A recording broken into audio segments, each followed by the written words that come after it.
You're watching Pulse for the 21st of September, and it's time for some StarCraft news. In this week's episode, we take a look at patch 1.4 that is in fact now live. Some more GSL news and updates. Yes, they're always there, but they're always just too interesting to skip. Then we have a look at the StarCraft II Reporter, Zerg Edition, the recent Stephano Drama, a funny IdrA compilation, and more. Let's get started.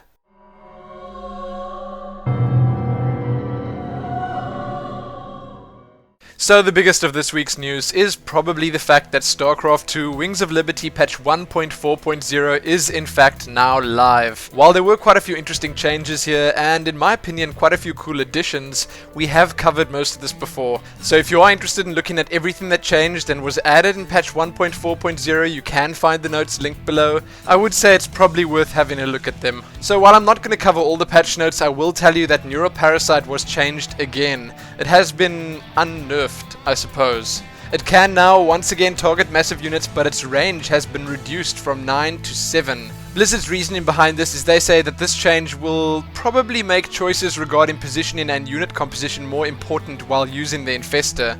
Also, in my opinion, the slightly updated user interface in patch 1.4.0 is pretty cool. It'll just take a bit of getting used to.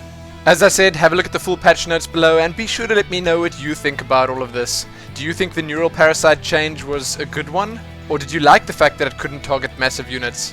I personally can't wait to get in-game and test all of this out for myself. But right now, let's have a look at the GSL updates. As you all probably know, the GSL October is here, it has started, and there's been a lot of action thus far. First up, let's look at the Code S. Groups A, B, C, and D have all been completed. We're just waiting on Group E, F, G, and H to be played. So, having a look at the round of 16 brackets and how they've been populated thus far, it is most definitely Terran dominated at the moment. We've got MVP, Bomber, Virus, Clyde, Ryung, MMA, and ASD, all of which are Terran. And the only Zerg player up there is Nestea.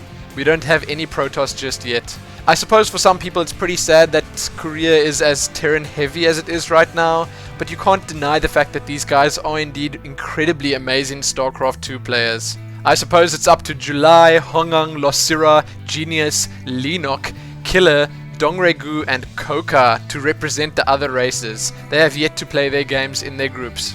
But regardless of all this Terran drama, I have absolutely enjoyed the games that I've seen thus far, and I can't wait to see if Nestea can pull off yet another win. So you can read more about the Code S round of 16 below, but right now, let's have a look at what's happening in the Code A. As usual, things in the Code A are a little further along. The round of 32 has been completed, and the round of 16 is fully populated. So what's going on in the Code A? Well, firstly, the racial distribution is a lot better. There are actually some Zergs and Protoss in there.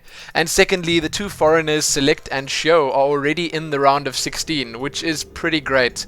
I suppose you could count Liquid Hero as a foreigner, seeing that he is playing for Team Liquid, but that guy is as Korean as they come. The brackets are looking pretty interesting. We're going to have SC versus Select, Monster versus Gumiho, Yu-Gi-Oh versus Hero, Curious versus Show, Fruit Dealer versus JYP, Oz versus Superstar, Dream versus Lucky, and lastly Check versus Sage. It's going to be a lot of fun, and if you do get the chance, you should definitely try catch some of these games live. In the GSL Extras this week, you can have a look at the Code S nomination video.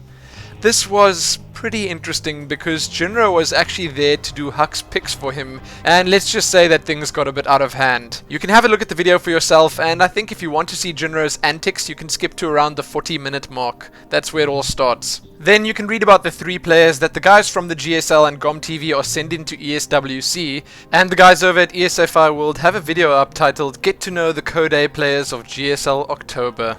With all the new names in there this month, I think it's probably worth checking that out. Now let's have a look at the tournament and event smalls. First up, the NASL Season 2 has started up, and you can check a couple of posts out over at the NASL website and the official StarCraft II community site regarding that.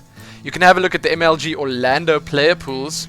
You can read about Marine King's MLG fundraiser that was held on wellplayed.org.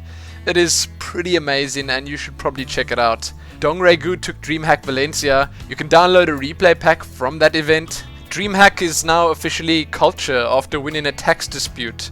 There are more qualifications to check out for IEM New York.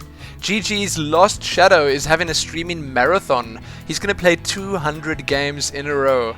You think he can do that? You'd better tune in to find out. Lastly, you can read about Grubby's next StarCraft II Invitational, and you can read how these invitationals are in fact going monthly. Now, first up in the community news, we have the StarCraft II Reporter, Zerg Edition. This is brought to us by Newgrounds and Nigel Bisonberger, the brave and fearless reporter. This is an absolutely hilarious video that is actually a sequel to 2006's StarCraft Reporter. This does feature some voice acting by none other than Sean Day9 Plot himself. So in this video, Nigel risks his life to observe the Zerg in their natural habitat. He sees some of the changes that were made between Brood War and StarCraft 2 and the reasoning behind them. Instead of trying to explain to you how funny or good it was, just have a look at this. What are you doing for lunch? Oh, there's this really great place I was gonna go to. Oh my god! Oh my god, what was that? Oh, hey, what's going on? Oh, I see how it is.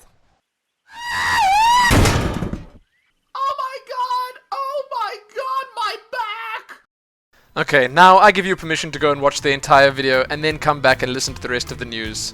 Check it out below or right here on YouTube and enjoy. Next up, another video. This one's titled IdrA being IdrA, and it's a compilation of quotes and footage taken from IdrA's live stream. This was all recorded at the EG house the week before DreamHack Valencia. I have to say right off the bat that this was absolutely hilarious to watch, and IdrA's humor is something special. It's like nothing else out there. If you're an IdrA fan or you absolutely hate the guy, you have to check this out. Just listen to what he has to say about all his opponents and enjoy it. Thanks to Cognizance for posting this, and I assume you also made this amazing wallpaper or picture that came with it.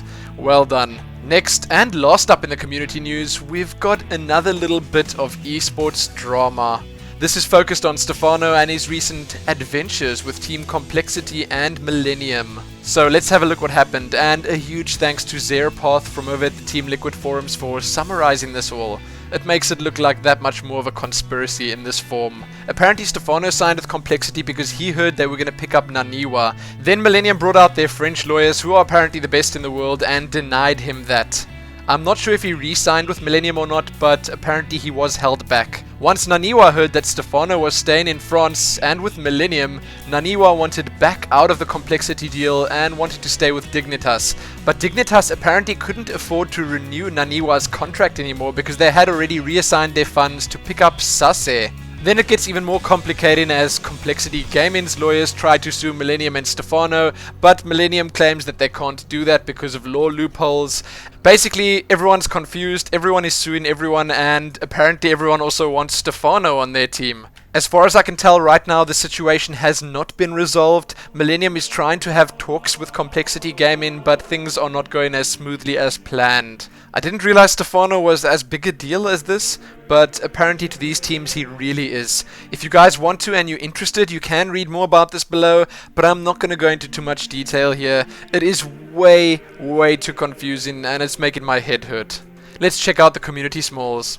First up, read about Barcraft, Blizzard Gaming in your town. That's on the official site. Then check out the latest contest winner in the Guardian of Accounts art contest for August 2011.